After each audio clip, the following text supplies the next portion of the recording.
လေးနဲ့ကိုပဲရိုးရိုးကျိုးကျိုးနဲ့နော်ရှခိုးကြတော့တာရွတ်ဖတ်နေတဲ့အထဲမှာလိုက်စီးမျောပြီးစိတ်နဲ့ပြီးတော့ရှခိုးပြီးရင်ဒုတိယဆူတောင်းတော့သမီးစိတ်တန်းနဲ့ဆူတောင်းလို့ရပြီအပယ်ဘယ်နှပုံရှိလဲဘာတွေလဲငရဲ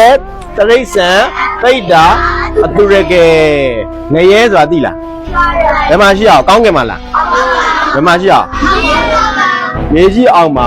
ဘယ်လောက်ဝေးမလို့ဒီနေ့ရန်ကုန်လောက်ဝေးမလားရဲဆိုတာကတောက်သမီးကိုယ့်တို့ကောင်းလုပ်လို့ရလားလုပ်လို့ရလားမရဘူးနော်ငရဲပြီရောက်သွားပြီဆိုရင်စားလည်းမစားအောင်တောင်းလည်းမတောင်းအောင်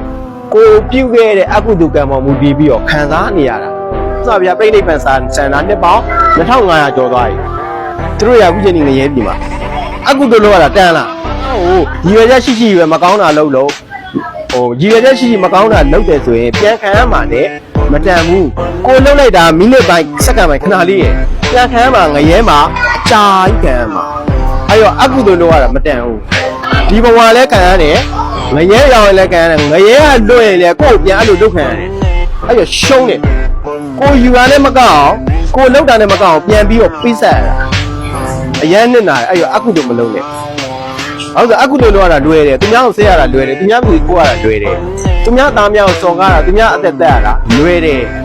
သူများကိုမနာလိုဝင်လို့ပြရတာလွယ်တယ်အမေအဲ့လွယ်တာကြီးကိုလူတွေကလိုက်နေရကြအဲ့လွယ်တာကိုမလိုက်မှနတ်ပြည်ဓမ္မပြည်နိဗ္ဗာန်ဆိုတာရောက်မှာလူပြန်ဖြစ်ခဲ့ရင်တော့ကောင်းတဲ့လူဖြစ်မှာအခုတောင်းသမီးတို့ဆရာတို့ကကောင်းတဲ့စိတ်ကြောင့်ကောင်းတဲ့အရင်ဘဝပေါင်းကကောင်းတဲ့ကုသိုလ်ကံရောက်ဒီဘဝမှာလူလားဖြစ်တာဒီလိုလူလားဖြစ်တဲ့အချိန်မှာဒီကိလေသာအာယုံ5ပါး5အာယုံ6ပါးထဲမှာမျောပြီးတော့မကောင်းတာတွေနဲ့ပဲကိုယ်စီမျောနေရင်